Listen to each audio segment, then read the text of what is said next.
Bienvenue à tous et merci de nous rejoindre dans Carré d'Art, une nouvelle émission de la grille de Canal Algérie qui se veut être un petit tremplin, je dirais même un carrefour pour l'ensemble des acteurs du monde des arts et de la culture. Donc pour cette première de Carré d'Art, nous allons consacrer cet espace à un des pères fondateurs de la littérature algérienne, d'expression française en particulier. Il s'agit de Mohamed Dib.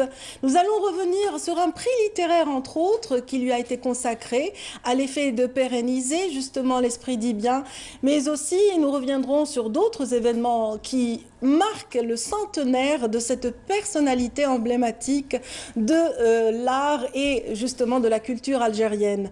Donc, dans un petit moment, nous allons parler de cet esprit dibien. Donc, qu'est-ce que l'esprit dibien et pourquoi l'œuvre dibienne a-t-elle accédé à l'universalité?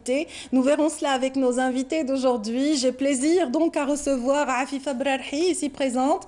Bonjour. Bienvenue. Merci. Vous êtes professeur émérite des universités et vous êtes aussi docteur honoris causa.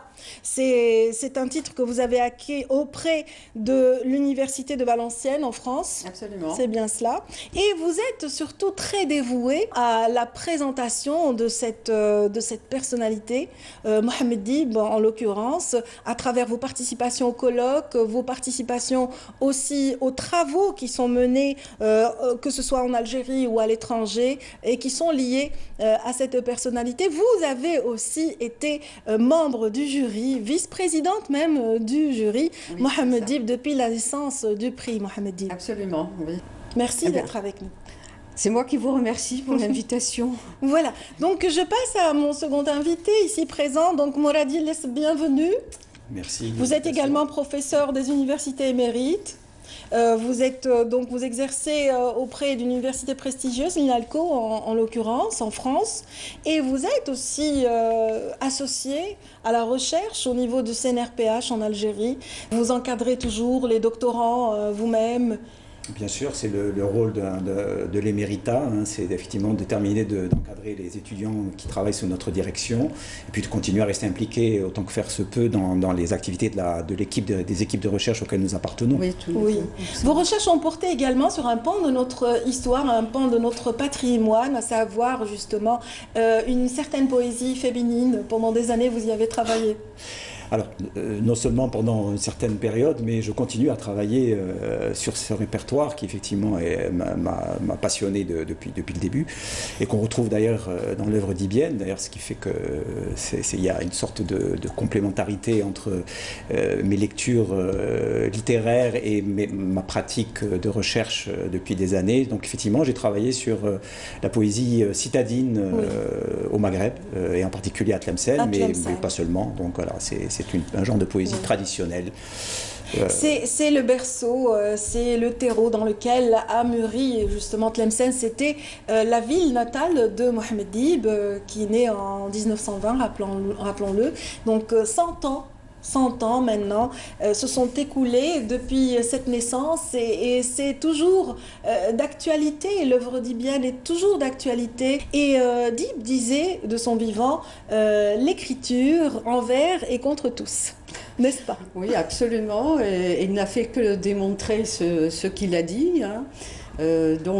C'est une stature éminente de la littérature algérienne, mais aussi universelle, puisque il est connu en Europe, il est connu aux États-Unis, d'autant qu'à un moment donné, il a enseigné à l'université de Los Angeles, oui. UCLA, donc il a son parcours là-bas. D'ailleurs, c'est au cours de ce séjour-là qu'il a découvert la Californie, qu'il a découvert le jazz. Oui.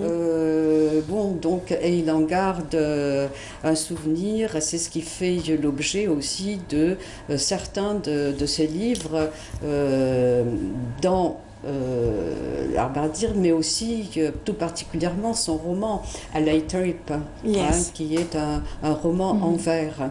Alors, bien sûr, connu en Europe, il a séjourné en Finlande et ça a créé le cadre de ces romans, ces dernières, la dernière trilogie, la trilogie nordique. C'est vrai que on a tendance à croire qu'il n'a parlé que de l'Algérie. Non, il a parlé justement de différentes contrées dans ce monde et il les a décrites avec autant de fidélité, autant justement de poésie. Alors, dans la trilogie Algérie, c'est vrai, c'était une écriture réaliste et donc la description était là. On voyait les paysages, on voyait les personnages, la société était bien vivante, tout était décrit selon le code réaliste. Absolument. Par la suite, non, il y a eu une rupture. Et cette rupture a été marquée par Qui se souvient de la mer, et il s'en explique. Son travail de témoignage a été fait et il voulait se consacrer plus particulièrement donc à l'esthétique.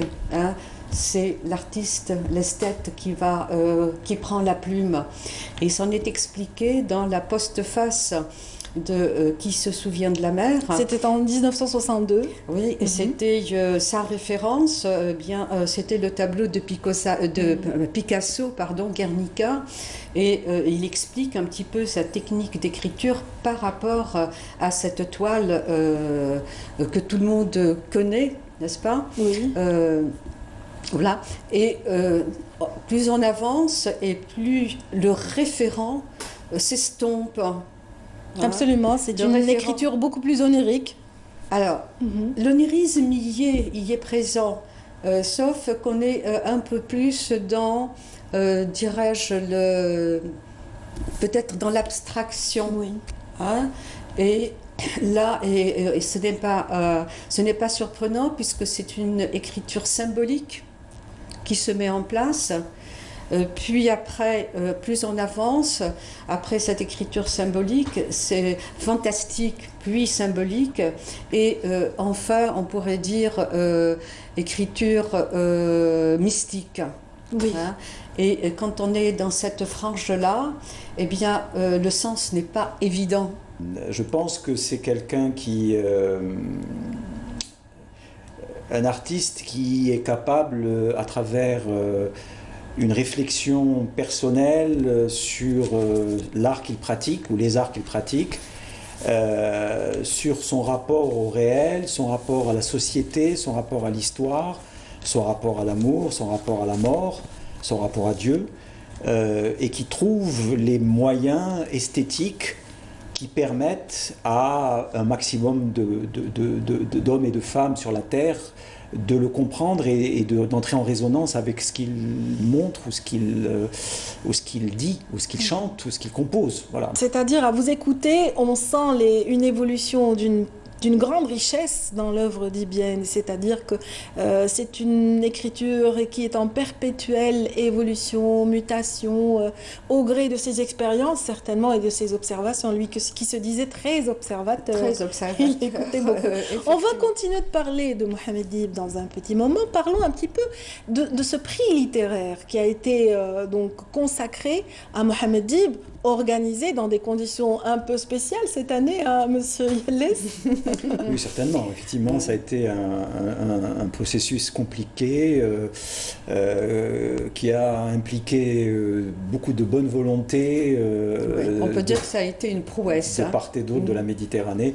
Mais je crois que Madame Belherhi est mieux placée que moi puisqu'elle fait partie du staff d'organisation. Oui, depuis la genèse de l'idée. Voilà. C'est une vraie saga et puis l'aventure a commencé, il faut le rappeler, en 2001 avec la création d'une association, l'association La Grande Maison, qui justement œuvre à faire connaître tout le parcours de Mohamed Dib et à encourager aussi les jeunes talents dans les diverses disciplines, je dirais. Oui, tout à fait. Donc c'est une association qui est née à l'initiative de Madame Sabeha Ben Mansour et du staff qui l'a bien soutenue. C'est une association qui a été, et même l'idée de prix, Madame Sabiha Ben Mansour l'a soumise à Mohamed Dib De son vivant. De son vivant, il en était d'accord et voilà, donc il fallait aller jusqu'au bout de l'initiative.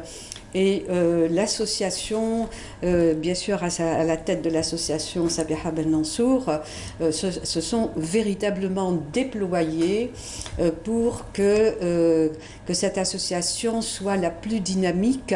Hein, et que son activité soit très diversifiée. Hein.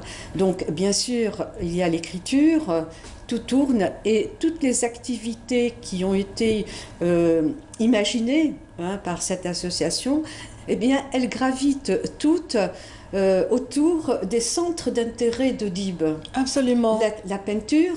Oui, il a commencé par peindre. Oui, tout à fait, avant même d'écrire. Oui, tout à fait. Donc, il y a un volet peinture, il y a la musique.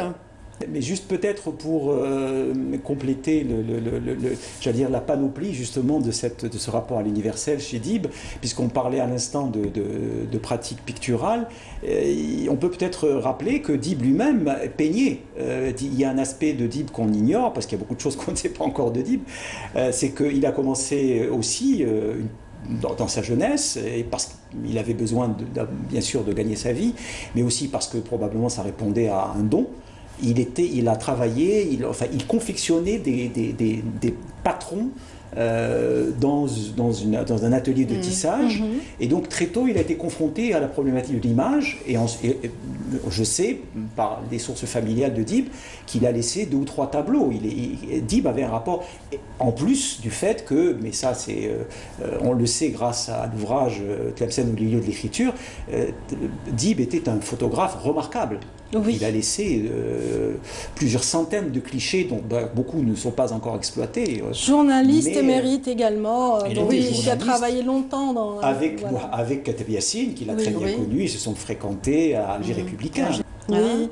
Il y a le descendant de musiciens qu'il était, imprégné de tout cet art féminin, justement, tlemcenien. Pas seulement, il y a la musique du terroir, comme celle que tu connais, mais il a été plus loin, c'est la musique universelle. Hein? Le Bach, le Beethoven, il en parle, il fait état, et sa musique, son écriture même relève fait état d'une musicalité. Oui. Il faut prêter l'oreille aussi. Hein? C'est-à-dire que lorsqu'on prend un roman de Dib, il faut lire. Et il faut tendre l'oreille aussi. Lui-même, il le dit, je suis à l'écoute de ce qui se passe et je suis à l'écoute de toute cette musique qui est dans l'univers. Et c'est vrai. L'association a des ateliers de théâtre et là aussi, il faut évoquer le Dib, auteur de pièces.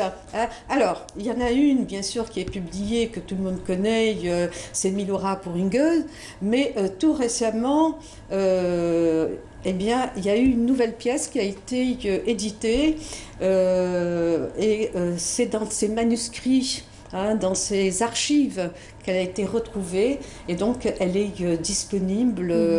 Alors le titre, j'ai un trou de mémoire. Non, mais c'est pas grave. Ce n'est pas grave. Pour dire qu'il y a aussi cette pièce-là. Alors précisons aussi que dans l'œuvre de Dib, à l'intérieur du roman, il y a aussi de nombreux passages qui relèvent de la scénographie dramaturgique. Hein. Absolument. Donc, on voit bien que dans ces romans, il y a une coprésence de la narration, de la poésie, du théâtre, le tout embrassé par la musique de son écriture. Et voilà. Donc, et justement, en parlant de musique, je vais tendre un petit peu la perche à Mourad Yildiz pour parler de cette enfance de Mohamed Dib où il a un peu côtoyé un milieu féminin. Il a été bercé par ses musiques reprises et ses poèmes. Ces poèmes justement féminins, exclusivement féminins, qui ont été repris pendant, par la génération qu'il a connue. Oui, tout à fait. Il a été, d'ailleurs, on trouve des traces des répertoires féminins, et pas seulement féminins d'ailleurs, aussi des poèmes de Sidi Boumediene, par exemple, Roti. Donc c'est quelqu'un, ma collègue amie Afifa vient d'en parler à l'instant, c'est quelqu'un qui a été très influencé par la mystique, par le soufisme. Donc effectivement, il connaissait les poèmes, peut-être en traduction, mais en tout cas, il les connaissait, les poèmes du grand mystique tlemcenien Sidi Boumediene, qu'on trouve dans son œuvre. Mais effectivement, vous avez raison, il y a aussi, bien évidemment, des citations de poèmes féminins qu'on retrouve dans ses romans, dans la première trilogie en tout cas, pas seulement d'ailleurs, même plus tard il y a des éléments qui apparaissent. Et puis il a lui-même expliqué comment il était très fier d'être issu d'une famille de musiciens, comme beaucoup de familles tlemceniennes, donc on pratique la musique dite andalouse. Donc, et donc il était... ce sont des mélodies et des poèmes qui l'ont bercé pendant sa jeunesse, bien sûr, mais aussi beaucoup plus tard. Hein. C'est quelqu'un qui a toujours été très à l'écoute, effectivement, du terroir poétique, du terroir musical de manière générale. C'était quelqu'un qui était profondément imprégné je reprends le qualificatif que je crois avait utilisé notre présidente, Madame Sabah Mansour, sa tlemcénité, mais c'était aussi quelqu'un qui était profondément imprégné de son algérianité, de sa maghrébinité et de son universalité. Donc c'est quelqu'un, et ce qu'il y a d'extraordinaire chez Dib, c'est que le passage entre ces différents niveaux, qui chez d'autres écrivains ou d'autres artistes est plus compliqué, chez lui se fait très naturellement. C'est-à-dire que c'est quelqu'un qui passe très facilement d'un élément, d'un détail de la vie quotidienne à Tlemcen, de son enfance, ou une description qui est située dans un environnement typiquement algérien, à une évocation qui pourrait s'inscrire dans un contexte universel, de philosophie, pourquoi pas, ou de réflexion, mystique, pourquoi pas. Il était d'un grand raffinement, dit-on, et en fait, oui. Il était d'un très grand raffinement. C'était fondamentalement quelqu'un qui était un poète, quelqu'un qui par ailleurs était un penseur. Il y a un aspect très important de Dib, c'est que quelqu'un qui est peut-être un des rares écrivains maghrébins, il y en a d'autres, mais il fait partie de cette petite minorité d'écrivains qui pensaient sa pratique poétique. C'est-à-dire que c'est quelqu'un qui nous a laissé des textes assez abondants où il réfléchit sur sa pratique esthétique et poétique. Donc il nous donne des clés d'interprétation de la manière dont il envisageait la relation entre le monde et l'art. Et ça, c'est pas très fréquent dans la littérature africaine ou maghrébine. On a de très grands écrivains, mais qui ne sont pas nécessairement des gens qui théorisent leur pratique. Je vais faire un exemple qui va peut-être surprendre. Je prends quelqu'un comme Kateb Yassine, par exemple, ou peut-être même éventuellement Mouloud Ferraoun ou d'autres écrivains. On n'a pas de texte d'une ampleur aussi importante que ceux qu'on a pour Dib à propos du travail de l'écriture. Voilà. On a des interviews, par exemple pour Kateb, on a des interviews de Kateb Yassine où il explique son travail. Mais des textes théoriques où Kateb Yassine explicite clairement ce qu'il entend, on n'en a pas. Alors que Dib, si, on en a beaucoup. Voilà. Mohamed Dib arrivait à le faire. Et il y a peut-être un seul regret, mais on est très nombreux dans le monde à avoir ce regret, c'est qu'il n'ait pas obtenu le prix Nobel auquel il avait parfaitement... Oui. Alors, nous allons revenir sur ce prix Mohamed Dib, cette 7e édition du prix littéraire Mohamed Dib. La crue de cette année, qu'en avez-vous pensé? Qu'avez-vous pensé du premier prix, justement, en langue française? La relève est là, si je puis dire. Il y a beaucoup à espérer que cette littérature de langue française a de l'avenir. J'en suis convaincue au vu de ce que nous avons eu entre les mains, d'une part. Bien, donc, et d'ailleurs par moments... le choix de Ben Fodil, donc comment vous l'avez... C'était pratiquement à l'unanimité. C'est pas pratiquement, c'était à l'unanimité. À l'unanimité, et je comprends, parce que avec ce roman, Ben Fodil, il introduit une espèce de rupture avec tout ce que on a coutume de lire. Hein? C'est un roman... c'est polygraphique, polyphonique. Hein. Et moi, quand je l'ai lu, ça m'a fait rappeler ce mouvement du début du XXe siècle, Oulipo, hein, voilà, ou voir de littérature possible, eh bien, je trouvais que c'était une illustration parfaite de cela. C'est quelque chose d'inédit. Hein. Donc il introduit ici une façon d'écrire tout à fait nouvelle, innovante. Oui. Et puis il y a aussi cette densité dans ce roman qui est très dense. Tant sur le plan culturel, il y a des données, des références.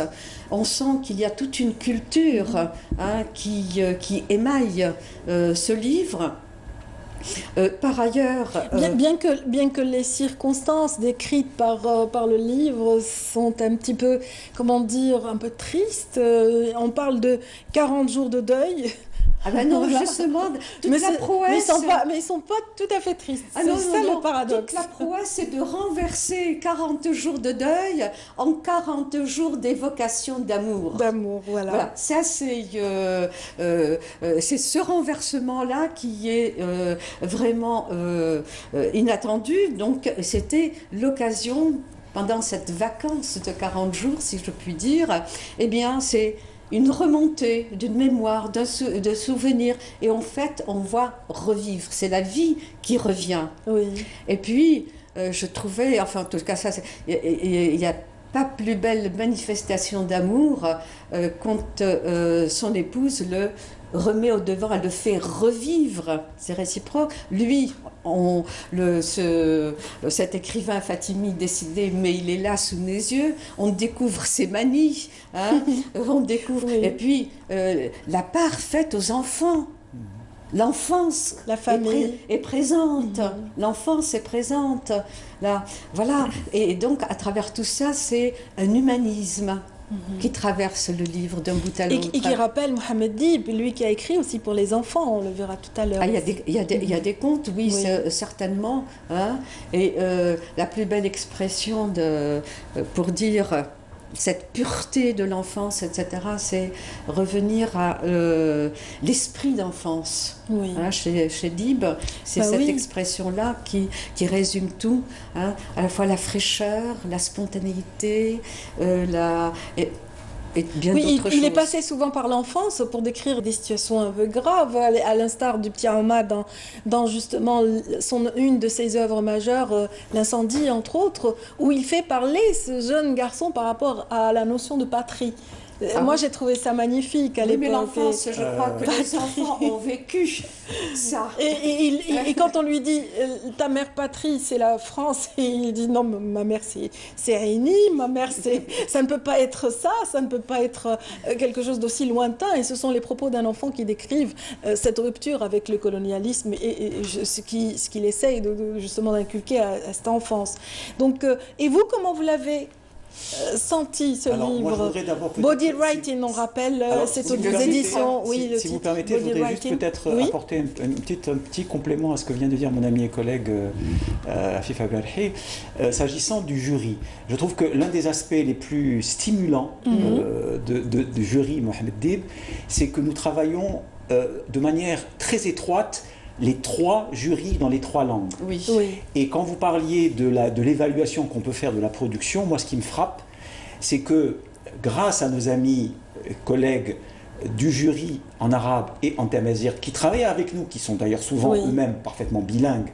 Donc on a la possibilité, on fonctionne dans une sorte de vase communicant qui fait que nous pouvons apprécier tous autant que nous sommes, le jury en français, le jury en tamazight et le jury en arabe, nous apprécions d'année en année l'évolution de la qualité des œuvres qui nous sont proposées et nous échangeons. Par exemple, nos collègues, par exemple, pour le prix en arabe, je pense que vous allez en dire un mot tout à l'heure. Absolument. Eh bien, nos collègues, on a échangé avec nos collègues pour savoir ce qu'il en était de la qualité, et eux-mêmes étaient très très étonnés et très plein de louanges Oui. sur la qualité de l'évolution de l'écriture en arabe. Et c'est la même chose pour le Tamazight, on le voit d'année en année. Oui. Le niveau s'améliore, on est loin des premiers romans qui essayaient de calquer de manière très maladroite des romans ethnographiques. On a dépassé ce stade. Le roman en Tamazight se développe de manière extrêmement intéressante. Le roman en arabe, lui aussi, se débarrasse de toute une sorte de réalisme un petit peu plat dans lequel il bénit jusqu'à présent. Et s'agissant de la production en français, effectivement, comme vient de le dire mon ami Afifa, on voit très bien l'évolution. Alors, pour body writing, moi, ce qui me frappe, et vous venez de parler de l'enfance, alors moi, je ne ferai pas le parallèle peut-être avec le petit Omar, mais je ferai plus le parallèle. Vous savez, le personnage de l'enfant a accompagné Dib depuis pratiquement les premiers romans jusqu'à la fin. Et s'il y a un personnage qui, moi, me frappe et avec lequel je pourrais peut-être faire un parallèle avec body writing, ça serait plutôt le personnage de Lilibelle. Oui, l'infante mort. Voilà, l'infante mort, qui est un personnage à travers lequel Dib développe une vision qui lui est propre, qui est en fait le regard décalé sur le réel. Oui. Et ce qui frappe dans le roman de Moustapha Fodel, c'est précisément cette capacité qu'il a de prendre les éléments du réel algérien, et parfois un réel extrêmement référencé, puisqu'il y a des citations à propos d'octobre 88, enfin il y a beaucoup d'éléments, d'événements que nous avons vécus, mais qui sont effectivement totalement transcendés, brassés, et du coup, moi je pense que de la même manière qu'il y a quelques années, je pense que au fond, il y a une sorte de fil conducteur à travers les années et les différents prix qui fait que nous essayons de rester fidèles à l'esprit de Dib. C'est-à-dire, le Dib de la dernière période est un Dib qui effectivement est capable d'écrire, je pense à Laïza ou au Simorgue, dans lequel vous avez à la fois de l'écriture, de la poésie, du roman, de l'essai, enfin voilà. Oui, absolument. C'est une sorte d'écriture polyphonique. Oui, c'est vrai. Et c'est exactement ce que fait Moustapha Fodel, il le fait remarquablement. Oui, un brassage des genres. Une fort belle, je dirais, continuité, donc avec l'esprit d'Ibien, quelque part. Oui, On va citer quand même les autres lauréats, justement, à ce prix. Donc, cette 7e édition, la Crue a aussi englobé 2 autres écrivains remarquables, Abdelmoumen Sayh Abdelmoumen, donc, qui a donc commis Linarkos Tarantilla Thumma Namout. Ça raconte la détresse de la jeunesse palestinienne, entre autres, et c'est très profond, justement, comme idée. C'est un jeune auteur. Oui. Moi, j'aime bien aussi la métaphore de la tarentule, vous m'en parliez tout à l'heure.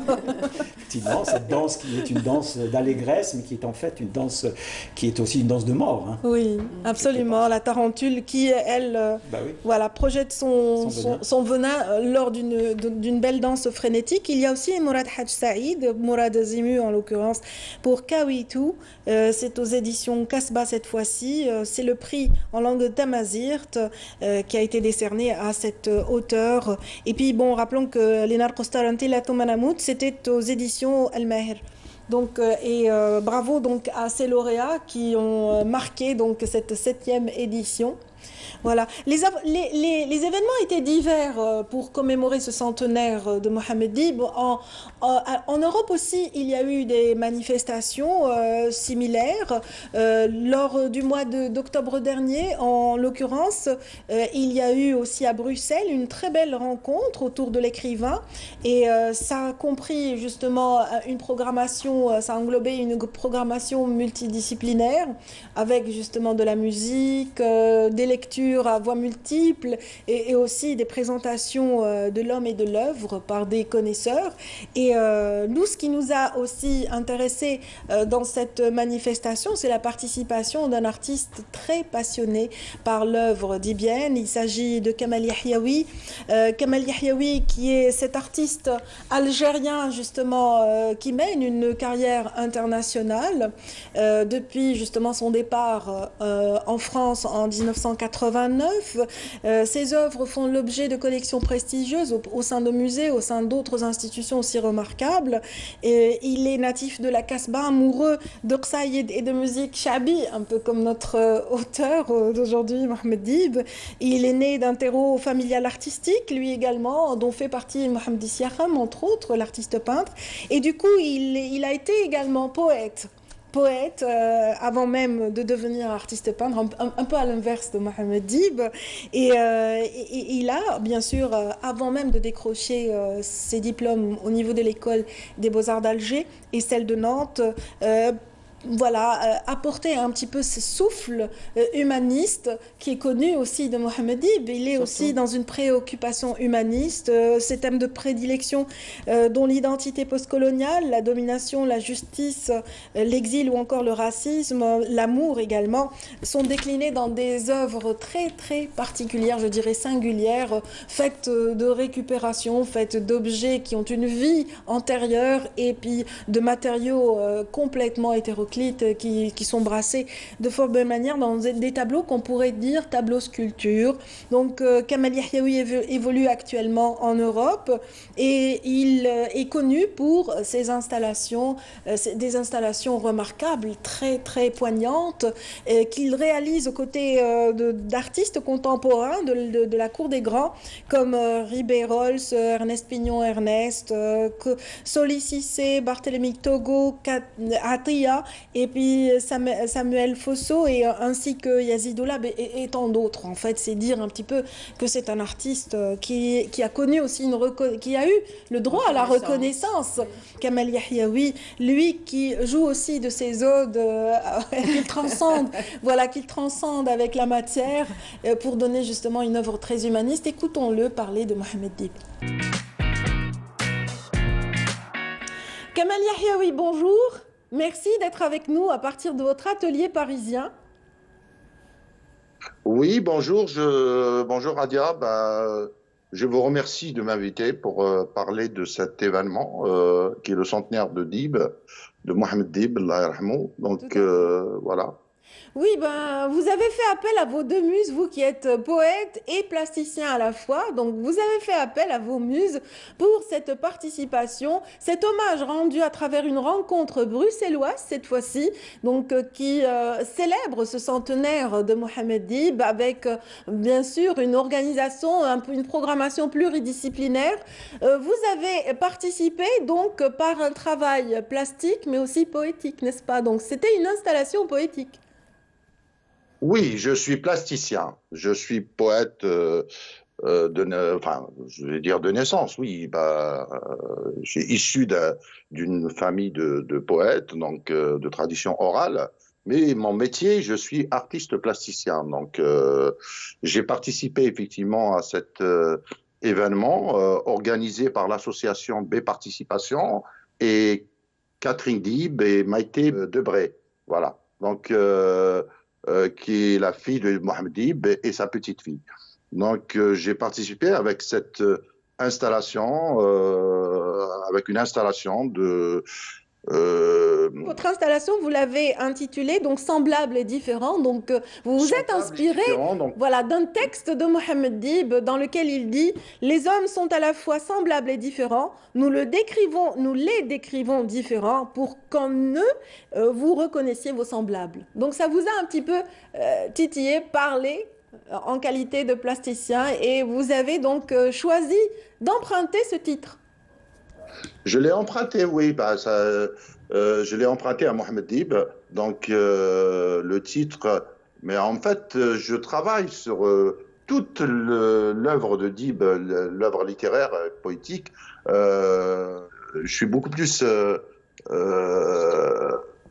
attiré par la poésie, mais j'ai lu toute l'œuvre de Dib. Je peux dire que j'ai lu toute l'œuvre de Dib, ouais.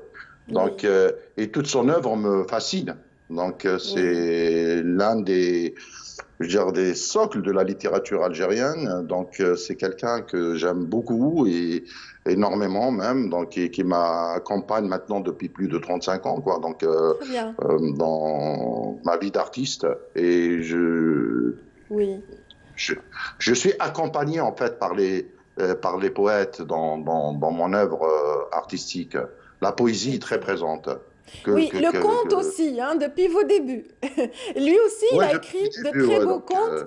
Oui, il a également écrit de très jolis contes pour les enfants et les enfants s'en sont inspirés. Donc dans cet événement, bien sûr, il y a eu une préparation en avant d'ateliers créatifs au profit des enfants et vous les avez découverts justement pendant cette rencontre hommage, n'est-ce pas? Les enfants se sont exprimés sur la base d'une œuvre de Mohamed Dib également. Oui, j'allais en parler. C'est que Catherine Dib y tenait absolument. Parce que je veux dire, il y a eu un atelier vidéo à partir des textes de Mohamed Dib, Les Chats Bleus, Mhm. et qui était réalisé avec des enfants de 6 à 12 ans. Effectivement, le souhait de Catherine, et mon souhait à moi aussi, hein, donc, c'est que cet atelier soit reproduit en Algérie. Je voudrais juste dire en fait que cet événement est comme nous avons prévu avec Catherine de réaliser quelque chose, je dirais un événement grandiose à la dimension de l'écrivain, du poète Mohamed Dib, qui est un très très grand écrivain. Donc, et puis la crise sanitaire nous a un petit peu freinés. Et puis Catherine de son côté, a voulu absolument marquer le coup et puis organiser cet événement symbolique, mais en fait, c'est un événement grandiose et magnifique. Et puis, ce n'est que partie remise. C'est c'est reporté à l'année prochaine, j'espère. Hein, en fait, en tout cas, j'aspire aussi donc à ce que ce centenaire nous l'avons commémoré avec dans des conditions que vous connaissez, donc avec cette crise Oui. sanitaire, et que ce soit reporté à l'année prochaine, donc à 2021. En tout cas, vous l'avez échappé belle puisque l'événement a eu quand même lieu malgré la pandémie et les mesures justement de restriction, puisque le gouvernement belge, voilà, dernièrement a ordonné quelque part une mise en pause de toutes les activités culturelles. Donc, alhamdoulilah, l'événement a eu lieu. Bien sûr, pas de l'envergure que vous avez souhaité, mais quand même, c'était très intéressant. Donc, vous avez connu Mohamed Dib vous-même. Vous l'avez approché, contrairement à beaucoup de lecteurs et de fans. Vous avez eu ce privilège, n'est-ce pas, Kamal Yahyaoui? Qu'auriez-vous ajouté à la présentation de l'homme et de l'écrivain donnée lors de l'événement par Hervé Sanson? Bah, moi, je peux pas dire que je l'ai connu. Oui, je l'ai. Rencontré, du moins. C'est très exagéré. Oui, j'ai eu le privilège et la chance de partager avec lui des moments dans le cadre enfin, à l'occasion de mes vernissages ou des rencontres littéraires. Il m'a été présenté par Nabil Fares, qui est un grand écrivain aussi et poète. Donc, et puis j'ai partagé avec lui effectivement des moments mémorables, qui resteront gravés à jamais dans ma mémoire. Donc, c'est un homme d'une très très grande humilité, très très très encourageant et aimant, et puis et on le sent dans son. Vous aviez le trac, vous me disiez, vous aviez le trac le jour où vous l'avez croisé pour la première fois. Vous étiez fan déjà. Bah oui, parce qu'en fait, un peu, pour moi, Mohamed Dib, c'est une légende. C'est un peu comme comme une peinture qu'on regarde dans un livre, comme je ne sais pas, et puis à un moment donné, on la voit en vrai dans un musée. Donc et pour moi, j'étais effectivement, Mohamed Dib, il avait une personnalité telle qui m'a intimidé. Donc il était très très intimidant. Donc et puis c'est quelqu'un aussi qui vous met tout de suite à l'aise et ça s'est passé en fait dans une exposition autour de mes œuvres, et c'est surtout ça il a commenté mon installation, qui était l'installation s'appelait, je l'avais intitulé La Vache des Orphelins, je me souviens. Donc c'était tout simplement un moment extraordinaire. Et je l'ai rencontré à d'autres occasions, bien sûr. Donc, et c'est un très grand monsieur, un des souvenirs les plus importants de ma vie, quoi. C'est un écrivain universel qui est lu par toute l'humanité, par le monde entier. Donc, nous avons souhaité organiser ces événements, je veux dire des événements. Je dirais même Mohamed Dib mérite un boulevard d'événements. Oui. Donc voilà. Est-ce que vous saviez qu'il peignait avant même d'écrire, qu'il a commencé par dessiner? Et comment conclure cette belle rencontre avec vous? Il avait commencé par la peinture d'après sa biographie, enfin d'après Catherine Dib, il avait peint. Et d'ailleurs, il y a un événement qui va se passer au Centre culturel algérien, donc avec Assia Dib, justement, où ils vont exposer une ou deux de ses œuvres qu'il avait peintes. Et donc, il a été pour moi, dans tous les cas, il a été un des premiers photographes artistes algériens. Donc ça, il faut le signaler aussi. C'était quelqu'un qui était ouvert aussi à la jeunesse. Et pour finir, juste pour dire, parce que je n'avais pas le temps de le dire tout à l'heure, donc c'était nous, enfin je veux dire Catherine Dib, que ce soit Catherine et moi aussi, donc nous souhaitons que tous ces événements, que ce centenaire soit commémoré en Algérie en 2021, qu'on appellera Mohamed Dib 100+1, ou je ne sais pas, où toutes les librairies, où ces ateliers avec les enfants soient organisés dans des écoles populaires à Bab Louad, L'Qsba, Bilkour, Al-Harrach, Saint-Eugène, que tous les professeurs fassent découvrir Mohamed Dib aux enfants algériens. Donc c'est ça et puis faire des expositions aussi avec les étudiants des écoles des beaux-arts et c'est surtout ça qui est important, faire découvrir Mohamed Dib à toute l'Algérie. Ils n'ont pas seulement comme je veux dire, Mohamed Dib, ce n'est pas seulement un nom, c'est aussi une œuvre colossale. Merci beaucoup d'avoir témoigné de cette participation, de cet hommage rendu à Mohamed Dib.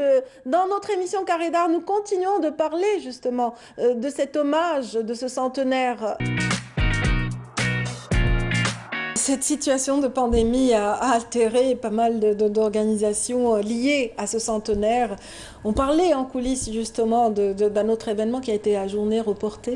Au plusieurs d'ailleurs, toute la programmation ici en Algérie. Il y avait le colloque qui n'a pas eu lieu. Hein. Il y a eu quantité d'activités. Hein, récital poétique entre autres, et puis surtout que dans l'esprit de l'association, c'était que ce soit des groupes itinérants qui se déplacent justement, puisque c'est national, c'est un événement national. Bon, donc oui, voilà, on a senti la frustration chez Kamel Yahyaoui et qui lançait un appel pour que l'œuvre de Mohamed Dib soit un peu enseignée dans les universités, dans les collèges, dans les écoles, etc., et qu'elle soit connue davantage, et qu'il trouve que c'est un legs extraordinaire. Et puis l'autre événement, c'est le grand colloque de Cerisy, c'est connu, n'est-ce pas? Et bon, malheureusement, tout a été organisé et puis tout a été reporté pour l'année prochaine. J'espère que ça aboutira. Bon, disons que le centenaire a été quand même marqué d'une manière ou d'une autre. L'association de la Grande Maison, vraiment s'est démenée, c'est une prouesse hein, que de pouvoir arriver jusqu'au bout. Pour ce qui est du prix, et de l'attribution du prix.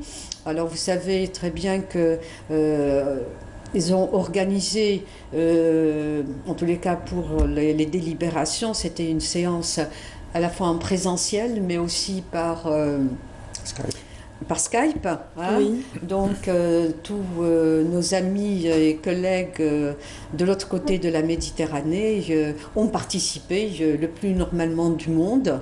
Hein. Voilà. Bravo en Donc, tout cas d'avoir abouti. Ça a été fait de manière très bien agencée, très bien minutée, voilà. Tout y était.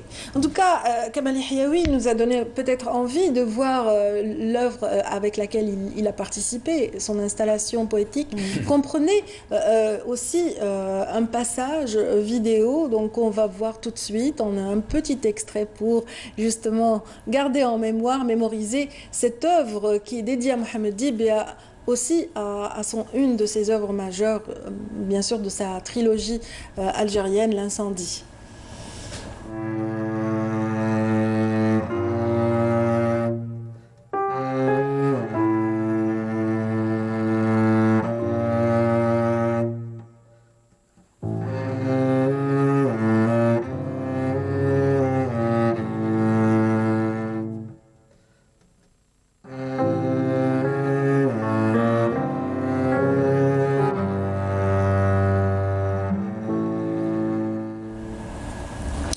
Voilà, c'était un extrait de cette œuvre, justement. Je crois qu'il a inspiré beaucoup de plasticiens.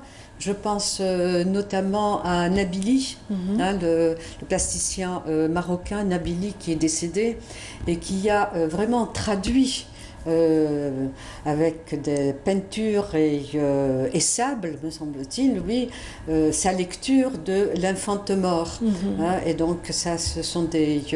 Il y avait l'idée de faire une expo de cette matière. Bon.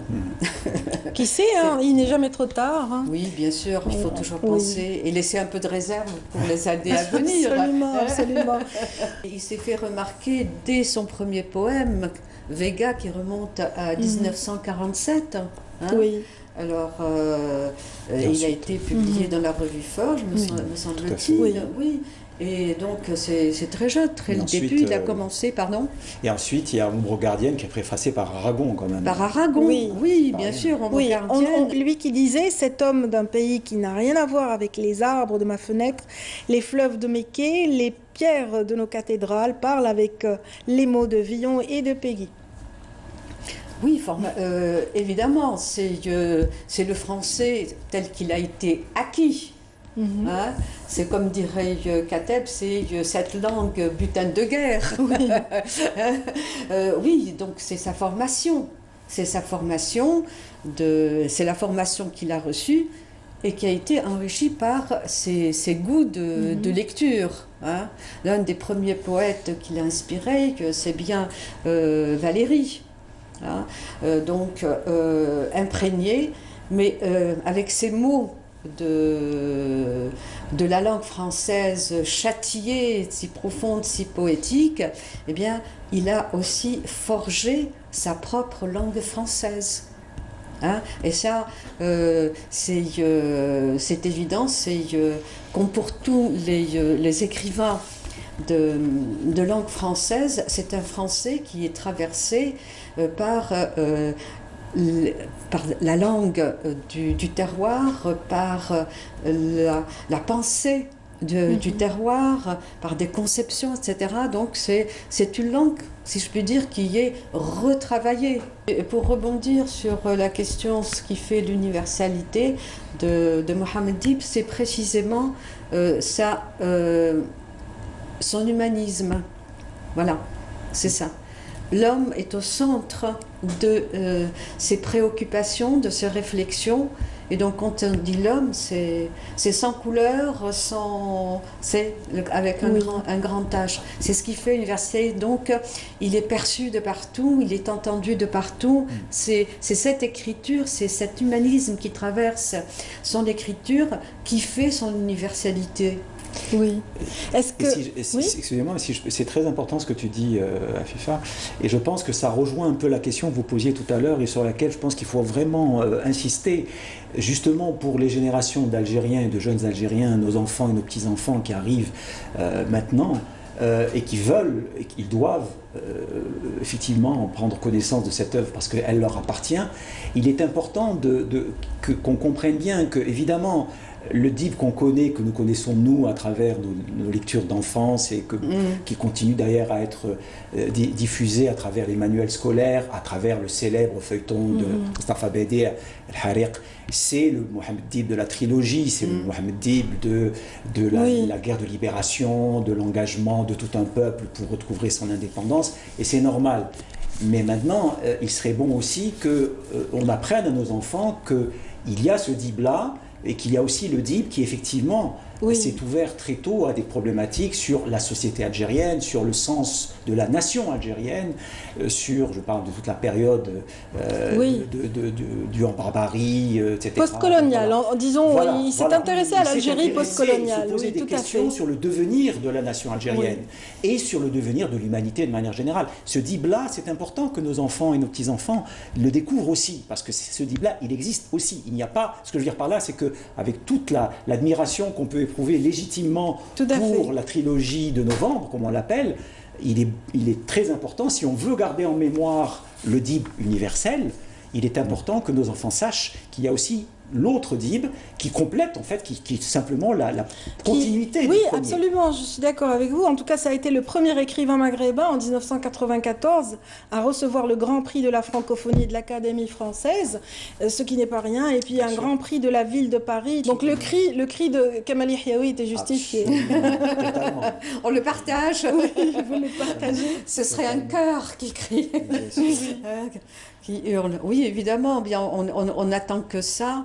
Du reste, dans cette perspective, l'association a beaucoup insisté pour qu'il y ait la réédition de tous les romans et de la poésie de Dib en langue française,